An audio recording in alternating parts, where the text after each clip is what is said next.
With Shang-Chi smashing box office records, it's time to see how the MCU's first East Asian-led film stacks up against other MCU origin films, in particular the MCU's first Black-led film, Black Panther. Does anything I've just said feel a little bit off to you? It may not. Actually, so far things might sound like a completely legitimate video. You've seen Shang-Chi, you enjoyed it, and now you've come to YouTube to see what other people feel about the film and if they maybe think the same way as you do. And in particular, you may want to see how it stacks up to other MCU origin films. Black Panther probably feels like the natural film to stack it up against, right? But why? Is it because it's the most recent MCU origin film? Well, no, there's been Captain Marvel and arguably Black Widow. Okay then, it's the most recent MCU male-led origin film, but hang on, why are we discounting Captain Marvel and Black Widow? Now look, it may seem as though I am fabricating reasons as to why people would be comparing these films. However, these actions of pitting Shang-Chi against Black Panther and in the past Captain Marvel against Wonder Woman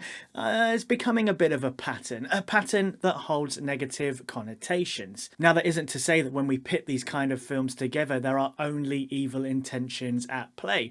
After all, film is subjective and people will naturally have a preference. I have a preference. Also, considering the fact that Captain Marvel and Wonder Woman are from different studios, you can kind of see where pitting them against each other comes from. What I'm saying is question it that one level deeper. Why are you comparing Captain Marvel to Wonder Woman instead of Iron Man? After all, Captain Marvel and Iron Man are in the same universe, with Captain Marvel coming out 11 years after Iron Man. So would the evolution of the MCU origin film not be at the top of your agenda? Or is it more important to find out which woman is better than the other, all based on the fact that one of the actors called out the industry with facts and evidence and the other one just carried on as usual? So what is the issue with comparing Shang-Chi to Black Panther and Captain Marvel to Wonder Woman? Number one, if you're comparing them without comparing them to their white male counterparts, you are identifying them as other and saying that they can't ever be stacked up against what is considered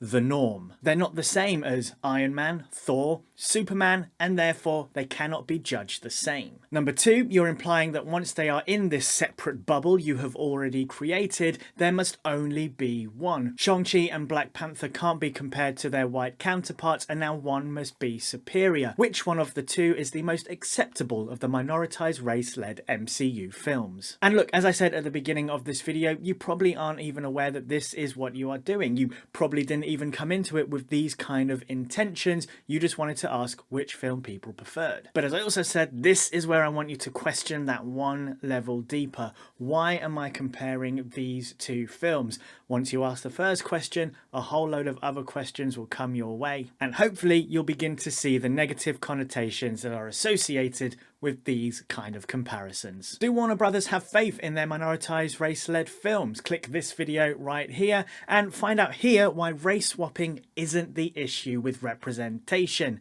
Make sure you subscribe, turning on the bell notification for future videos. Until then, Hakuna MaChatter.